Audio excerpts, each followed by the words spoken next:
ನಾನು ನಿನ್ನೆನೂ ಕೂಡ ಇದರ ಬಗ್ಗೆ ಪ್ರತಿಕ್ರಿಯೆ ಮಾಡಿದ್ದೇನೆ. ಕನ್ನಡ ಪರ ಸಂಘಟನೆಗಳು, ರೈತ ಸಂಘಟನೆಗಳು ಇವೆಲ್ಲವೂ ಕೂಡ ಅನೇಕ ವರ್ಷಗಳಿಂದ ಅವ್ರ ಮೇಲೆ ಕೇಸ್ಗಳಿದ್ದದ್ದನ್ನು ರೆಪ್ರೆಸೆಂಟೇಷನ್ ಮಾಡ್ತಾಲೇ ಇದ್ದರು. ಅದನ್ನು ಸರ್ಕಾರ ಕ್ಯಾಬಿನೆಟ್ ಸಬ್ ಕಮಿಟಿಗೆ ರೆಫರ್ ಮಾಡಿತ್ತು. ಸಬ್ ಕಮಿಟಿಯಲ್ಲಿ ಪ್ರತಿಯೊಂದು ಕೇಸನ್ನು ಕೂಡ ಇಂಡಿವಿಜುವಲ್ ಆಗಿ ಚರ್ಚೆ ಮಾಡಿ ಇದು ವಾಪಸ್ ತಗೊಳ್ಬೋದು, ಕಾನೂನಾತ್ಮಕವಾಗಿ ಇದಕ್ಕೆ ವಾಪಸ್ ತಗೊಳ್ಳೋಕೆ ಅವಕಾಶ ಇದೆ ಅಂತೇಳಿ ಅದನ್ನು ಕ್ಯಾಬಿನೆಟ್ ಸಬ್ ಕಮಿಟಿ ತೀರ್ಮಾನ ಮಾಡಿತ್ತು. ಸುಮಾರು 52 ಕೇಸ್ಗಳು ವಿವಿಧ ಸಂಘಟನೆಗಳು ಇಡೀ ರಾಜ್ಯದಲ್ಲಿ ಅದನ್ನು ಕ್ಯಾಬಿನೆಟ್ ಮುಂದೆ ನಿನ್ನೆ ಇಟ್ಟಿತ್ತು.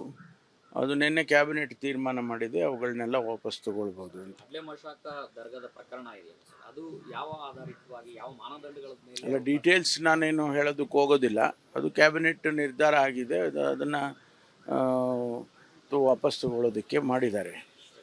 ಆ ಪ್ರಕರಣದಲ್ಲಿ ಪೊಲೀಸರ ಮೇಲೇನೂ ಕೂಡ ಅಲ್ಲಾಗಿತ್ತು, ಅಲ್ಲ, ಅದೆಲ್ಲ ಪರಿಗಣಿಸಿ ಅದೆಲ್ಲ ಚರ್ಚೆ ಮಾಡೇ ಅವರು ತೀರ್ಮಾನ ಮಾಡಿರೋದು. ಏಕಾಏಕಿಯಾಗಿ ತೀರ್ಮಾನ ಮಾಡಿಲ್ಲ, ಅವೆಲ್ಲ ಚರ್ಚೆ ಮಾಡಿ ತೀರ್ಮಾನ ಮಾಡಿದ್ದಾರೆ. SIR ವಿಚಾರದಲ್ಲಿ ಕೋರ್ಟ್ಗೆ ಹೋಗ್ಬೇಕು ಅನ್ನೋದು ಏನು ಚರ್ಚೆ ಆಯ್ತಾ ಸರ್? ಕೋರ್ಟಿಗಲ್ಲ, ನಮ್ಮ ಶಾಸಕರು ಕ್ಷೇತ್ರಗಳಲ್ಲಿ ಅದನ್ನೆಲ್ಲ ಏನು ಅವರು ಸಿಸ್ಟಮ್ಯಾಟಿಕ್ಕಾಗಿ ಮಾಡೋದಕ್ಕೆ ಹೊರಟಿದ್ದಾರೆ, ಅದನ್ನೆಲ್ಲ ಮಾನಿಟ್ರ್ ಮಾಡಬೇಕು.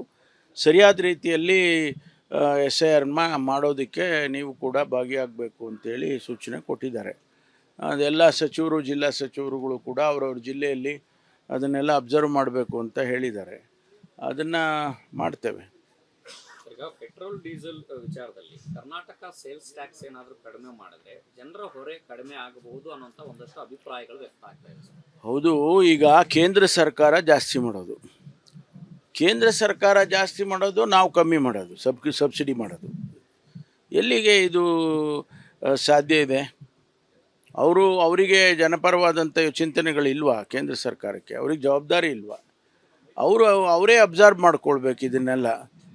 ಅದು ಬಿಟ್ಟು ರಾಜ್ಯ ಸರ್ಕಾರಗಳಿಗೆ ಮೇಲೆ ಈಗಲೇ ಅನೇಕ ಯೋಜನೆಗಳಲ್ಲಿ ಅದು ಮನ್ರೇಗಾ ಇರ್ಬೋದು, JJM ಇರ್ಬೋದು, ಅಥವಾ ನಮಗೆ ಬರ್ತಕ್ಕಂಥ ಟ್ಯಾಕ್ಸು ಡೆವಲ್ಯೂಷನ್ನಲ್ಲಿ ನಮಗೆ ಕೊಡುವಂಥದ್ದನ್ನು ಸರಿಯಾದ ರೀತಿಯಲ್ಲಿ ಸಮರ್ಪಕವಾಗಿ ಕೊಡದೇ ಇರ್ಬೋದು.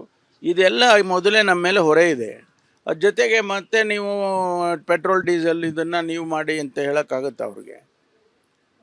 ಅವರು ಜವಾಬ್ದಾರಿಯುತವಾಗಿ ಸರ್ಕಾರ ನಡೆಸ್ತಕ್ಕಂಥವ್ರು ಕೇಂದ್ರದಲ್ಲಿ ಮಾಡಬೇಕಾದ್ರೆ ಮುಂಚೆನೇ ಯೋಚನೆ ಮಾಡಬೇಕು. ಇದೆಲ್ಲ ಎಷ್ಟು ಸಾರಿ ಮಾಡಿದ್ದಾರೆ.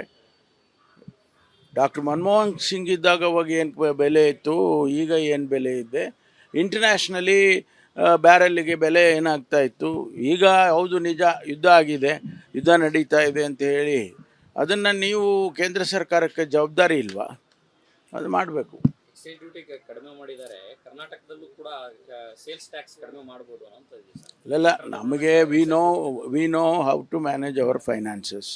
ನಮಗೆ ಬರಬೇಕಾದದ್ದನ್ನು ನಮಗೆ ಕೊಡಿಯಲ್ಲ, ಅದೆಲ್ಲ ನಾವು ಮ್ಯಾನೇಜ್ ಮಾಡ್ಕೊಳ್ತೀವಿ. ಈಗ ಮನ್ರೇಗಾ ಯೋಜನೆ ನಾವೇ ಅವರು ಹಣ ಕೊಡೋದಿಲ್ಲ, ನೀವು ಮಾಡಬೇಕು 10% ಅಷ್ಟೇ ಅಂತ ಹೇಳುವಾಗ ನಾವೇ ಮಾಡ್ತೀವಿ ಅಂತ ಹೇಳಿ ಹೇಳ್ಕೊಂಡಿದ್ದೇವೆ. ಈಗ ಅದರ ಹೊರೆ ಯಾರು ಮಾಡೋದು? ಜನಪರವಾದಂಥ ಯೋಜನೆಗಳನ್ನು ಅಥವಾ ಕಾರ್ಯಕ್ರಮಗಳನ್ನು ಅನುಷ್ಠಾನ ಮಾಡೋದಕ್ಕೆ ಅವ್ರಿಗೂ ಜವಾಬ್ದಾರಿ ಇದೆ, ಕೇಂದ್ರಕ್ಕೆ ಜವಾಬ್ದಾರಿ ಇಲ್ಲ ಅಂತ ಅಲ್ಲ, ಅವರು ಮಾಡಬೇಕು. ನಾನು ನಿನ್ನೆನೂ ಕೂಡ ಇದರ ಬಗ್ಗೆ ಪ್ರತಿಕ್ರಿಯೆ ಮಾಡಿದ್ದೇನೆ. ಕನ್ನಡ ಪರ ಸಂಘಟನೆಗಳು, ರೈತ ಸಂಘಟನೆಗಳು ಇವೆಲ್ಲವೂ ಕೂಡ ಅನೇಕ ವರ್ಷಗಳಿಂದ ಅವ್ರ ಮೇಲೆ ಕೇಸ್ಗಳಿದ್ದದ್ದನ್ನು ರೆಪ್ರೆಸೆಂಟೇಷನ್ ಮಾಡ್ತಾಲೇ ಇದ್ದರು. ಅದನ್ನು ಸರ್ಕಾರ ಕ್ಯಾಬಿನೆಟ್ ಸಬ್ ಕಮಿಟಿಗೆ ರೆಫರ್ ಮಾಡಿತ್ತು. ಸಬ್ ಕಮಿಟಿಯಲ್ಲಿ ಪ್ರತಿಯೊಂದು ಕೇಸನ್ನು ಕೂಡ ಇಂಡಿವಿಜುವಲ್ ಆಗಿ ಚರ್ಚೆ ಮಾಡಿ ಇದು ವಾಪಸ್ ತಗೊಳ್ಬೋದು, ಕಾನೂನಾತ್ಮಕವಾಗಿ ಇದಕ್ಕೆ ವಾಪಸ್ ತಗೊಳ್ಳೋಕೆ ಅವಕಾಶ ಇದೆ ಅಂತೇಳಿ ಅದನ್ನು ಕ್ಯಾಬಿನೆಟ್ ಸಬ್ ಕಮಿಟಿ ತೀರ್ಮಾನ ಮಾಡಿತ್ತು. ಸುಮಾರು 52 ಕೇಸ್ಗಳು ವಿವಿಧ ಸಂಘಟನೆಗಳು ಇಡೀ ರಾಜ್ಯದಲ್ಲಿ ಅದನ್ನು ಕ್ಯಾಬಿನೆಟ್ ಮುಂದೆ ನಿನ್ನೆ ಇಟ್ಟಿತ್ತು.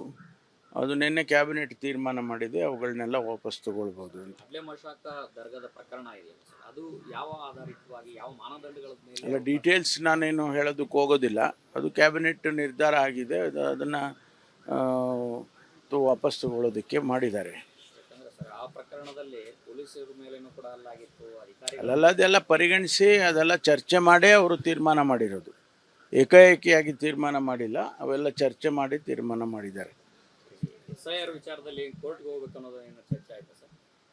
ಕೋರ್ಟಿಗಲ್ಲ, ನಮ್ಮ ಶಾಸಕರು ಕ್ಷೇತ್ರಗಳಲ್ಲಿ ಅದನ್ನೆಲ್ಲ ಏನು ಅವರು ಸಿಸ್ಟಮ್ಯಾಟಿಕ್ಕಾಗಿ ಮಾಡೋದಕ್ಕೆ ಹೊರಟಿದ್ದಾರೆ, ಅದನ್ನೆಲ್ಲ ಮಾನಿಟ್ರ್ ಮಾಡಬೇಕು.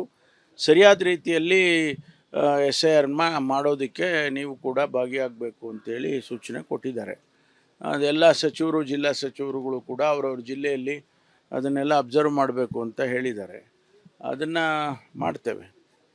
ಈಗ ಪೆಟ್ರೋಲ್ ಡೀಸೆಲ್ ವಿಚಾರದಲ್ಲಿ ಕರ್ನಾಟಕ ಸೇಲ್ಸ್ ಟ್ಯಾಕ್ಸ್ ಏನಾದರೂ ಕಡಿಮೆ ಮಾಡಿದ್ರೆ ಜನರ ಹೊರೆ ಕಡಿಮೆ ಆಗಬಹುದು ಅನ್ನೋಂಥ ಒಂದಷ್ಟು ಅಭಿಪ್ರಾಯಗಳು ವ್ಯಕ್ತ ಆಗ್ತಾ ಇದೆ ಸರ್. ಹೌದು, ಈಗ ಕೇಂದ್ರ ಸರ್ಕಾರ ಜಾಸ್ತಿ ಮಾಡೋದು, ಕೇಂದ್ರ ಸರ್ಕಾರ ಜಾಸ್ತಿ ಮಾಡೋದು, ನಾವು ಕಮ್ಮಿ ಮಾಡೋದು, ಸಬ್ಸಿಡಿ ಮಾಡೋದು. ಎಲ್ಲಿಗೆ ಇದು ಸಾಧ್ಯ ಇದೆ? ಅವರಿಗೆ ಜನಪರವಾದಂಥ ಚಿಂತನೆಗಳಿಲ್ವಾ? ಕೇಂದ್ರ ಸರ್ಕಾರಕ್ಕೆ ಅವ್ರಿಗೆ ಜವಾಬ್ದಾರಿ ಇಲ್ವಾ? ಅವರೇ ಅಬ್ಸರ್ವ್ ಮಾಡ್ಕೊಳ್ಬೇಕು ಇದನ್ನೆಲ್ಲ. ಅದು ಬಿಟ್ಟು ರಾಜ್ಯ ಸರ್ಕಾರಗಳಿಗೆ ಮೇಲೆ ಈಗಲೇ ಅನೇಕ ಯೋಜನೆಗಳಲ್ಲಿ, ಅದು ಮನ್ರೇಗಾ ಇರ್ಬೋದು, JJM ಇರ್ಬೋದು, ಅಥವಾ ನಮಗೆ ಬರ್ತಕ್ಕಂಥ ಟ್ಯಾಕ್ಸು ಡೆವಲ್ಯೂಷನ್ನಲ್ಲಿ ನಮಗೆ ಕೊಡುವಂಥದ್ದನ್ನು ಸರಿಯಾದ ರೀತಿಯಲ್ಲಿ ಸಮರ್ಪಕವಾಗಿ ಕೊಡದೇ ಇರ್ಬೋದು. ಇದೆಲ್ಲ ಮೊದಲೇ ನಮ್ಮ ಮೇಲೆ ಹೊರೆ ಇದೆ. ಅದ್ರ ಜೊತೆಗೆ ಮತ್ತೆ ನೀವು ಪೆಟ್ರೋಲ್ ಡೀಸೆಲ್ ಇದನ್ನು ನೀವು ಮಾಡಿ ಅಂತ ಹೇಳೋಕ್ಕಾಗತ್ತೆ ಅವ್ರಿಗೆ? ಅವರು ಜವಾಬ್ದಾರಿಯುತವಾಗಿ ಸರ್ಕಾರ ನಡೆಸ್ತಕ್ಕಂಥವ್ರು ಕೇಂದ್ರದಲ್ಲಿ ಮಾಡಬೇಕಾದ್ರೆ ಮುಂಚೆನೇ ಯೋಚನೆ ಮಾಡಬೇಕು. ಇದೆಲ್ಲ ಎಷ್ಟು ಸಾರಿ ಮಾಡಿದ್ದಾರೆ.